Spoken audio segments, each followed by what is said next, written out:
మనస్సులో ధైర్యం, హృదయంలో ప్రేమ ఉన్నవారు మాత్రమే నాతో నడవండి. నాకు ఇంకెవరూ వద్దు. పవిత్రత, సహనం, పట్టుదల విజయాన్ని సాధించడానికి కావలసిన 3 లక్షణాలు. వీటన్నింటికి మించి కావలసింది అఖండమైన ప్రేమ. శక్తి అంతా మీలోనే ఉంది. దీనిని విశ్వసించండి. బలహీనులమని భావించకండి. లేచి నిలబడి మీలో అంతర్లీనంగా ఉన్న శక్తిని ప్రకటించండి.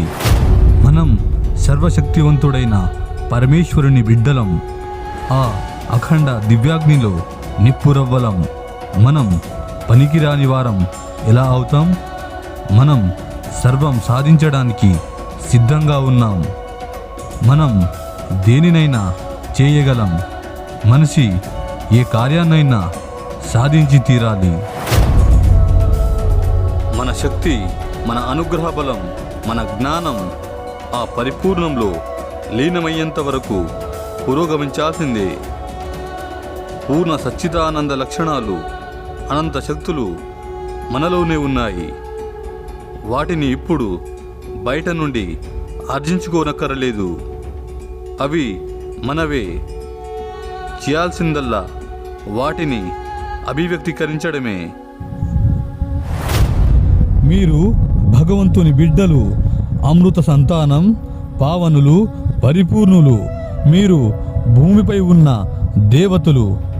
పాపుల మనిషిని పాపి అనడం మహాపాతకం. మానవ నైజం మీద చేసిన నింద లేఖనమది. ఓ సింహ సదృశుల్లారా, గొర్రెలమనే భ్రాంతిని మీరు విదిలించి వేయండి. మీరు అమృత జీవులు, ముక్తాత్ములు, శాశ్వత ఆనందమయులు. మీరు జడ ప్రకృతి కాదు, శరీరాలు కారు. ప్రకృతి మీకు దాసురాలు, అంతేగాని ప్రకృతికి మీరు దాసులు కారు. నీ మనసు బాధతో కుంగిపోయినప్పుడు, నీ ముఖాన బాధ కనపడుతున్న రోజున బయటకు రాకుండా తలుపేసుకొని గదిలో కూర్చో. ఈ వ్యాధిని ప్రపంచంలో వ్యాప్తింపజేయడానికి నీకేం హక్కు ఉంది? నా ఉద్వేగం మీకింకా వంటబట్టలేదు. నన్ను మీరు అర్థం చేసుకోలేదు. సోమరితనం, సుఖానుభవం అనే పాత పంతలోనే మీరింకా పరిగెత్తుతున్నారు.